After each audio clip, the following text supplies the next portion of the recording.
Tell y'all a true story, you guys, why you should watch everything around you.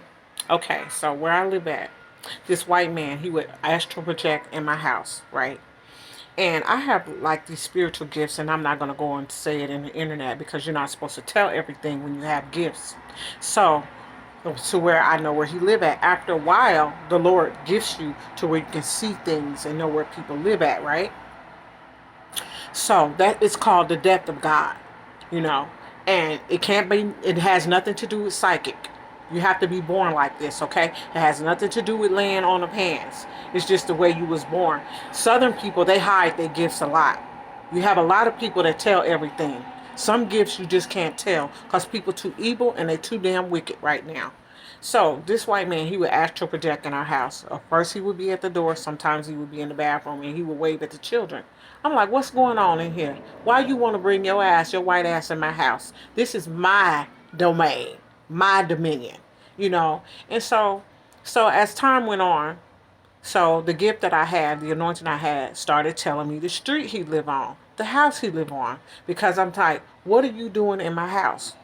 Why are you circling me? So one day I seen him outside and he was like circling my daughter. And I was looking at him, you know, because you know how black people look.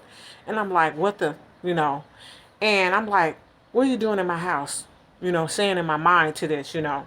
And it had went on for some time and he would like wave at the children. I was like, why are you particularly doing this to my damn house? Because you know how black people, we get in that fight mode, you know. And I wanted to take the broom and beat his ass with it, but I couldn't because, you know, he was a spirit.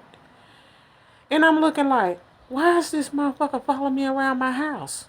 You know, so, and I had to understand when your gift gets to a higher level, it can be, the frequency can be so high that you can see things that you should not see, you know, and you see things you just cannot tell everybody because of the discernment or the anointing that you have. Because some people have gifts and it just blows people's mind, you know, and it's not something to brag about, but it's just the way they were born. And so you have to be careful who you let in your life, because when people find out, they be like, oh shit, you know, it's real, you know, and it's stuff that that you do. It just proves to them, and you don't do it on the internet. You know, you can talk about it, but you don't never let nobody see you do it.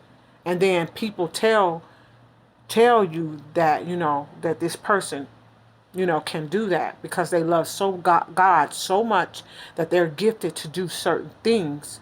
They don't need no explanation, and they don't have to prove nothing to nobody. So I just wanted to share that too with you guys about equality and stuff. And, you know, and this white man lives around me. Not only does he do it to me, he do it to other black people that's in my apartment building. And they'll tell you stories about what he do. And I'm like, what the fuck? If you don't like black people, why you astral projecting around in their house and shit? What kind of shit is that? Can anybody on TikTok tell me that? He be all up in black people, mostly women too, up in their house and stuff. And then everybody, all the neighbors and stuff, we talk about it outside when we first moved in the apartment.